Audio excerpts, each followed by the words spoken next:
Namaste, welcome to day 2 of our 7-day 7 mudras.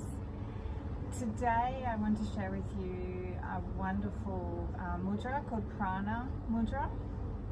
So the way that we do Prana Mudra is we have our pinky, our little finger and our ring finger pressing in tips of the fingers to tips of the thumb, and then the other fingers are straight.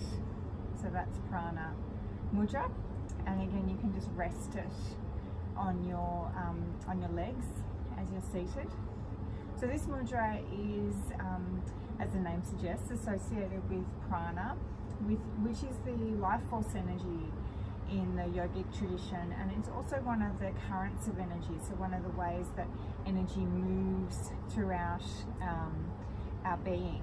So prana is the incoming energy, so it's very revitalizing. This mudra brings in vitality, vigor, health.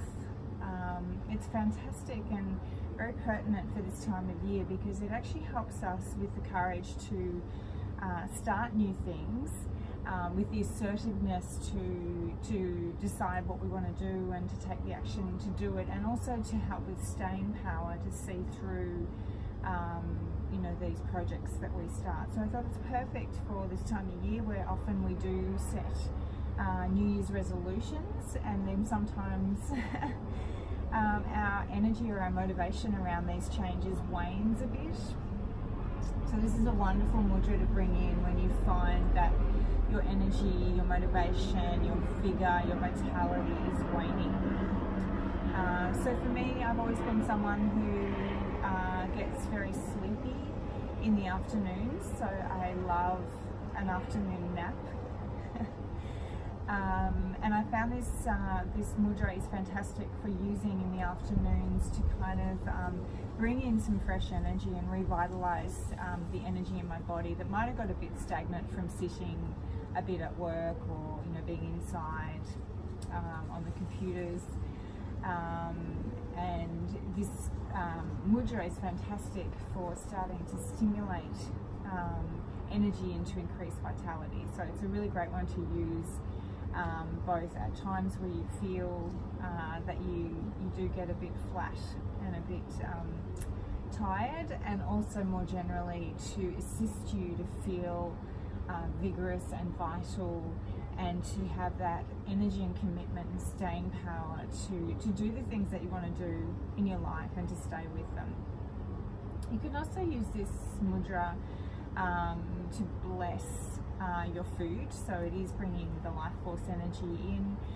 In the yogic practice, often we will bless our food before we eat it, blessing it, giving thanks, filling it with healthy life force energy, because the food, like anything else that we put into our bodies, is contributing to our overall energetic state of being. So we need to be very mindful about the energy that we're allowing into our body, which includes food, it includes thoughts, it includes environments, all kinds of toxins that come in various forms. So this is a very powerful mudra for cleansing and detoxifying both our energetic bodies, our environment, and our food.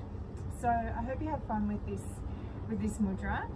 There's no real time limit for the Prana Mudra, but I do suggest that you give it a good length of time to really feel the effects.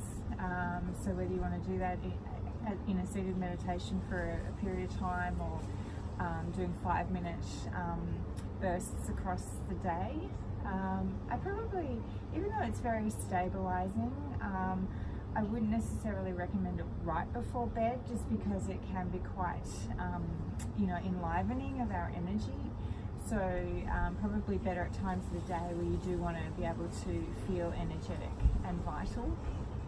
And I would love to hear from you about how you're finding the mudras, any experiences, any questions that you have. And as always, there will be more information on my blog, which you can find at rawmojo.com.au. So thank you once again for joining me, and I look forward to seeing you tomorrow as we continue 7 days and 7 mudras. Hari Om Tat Sat. Namaste.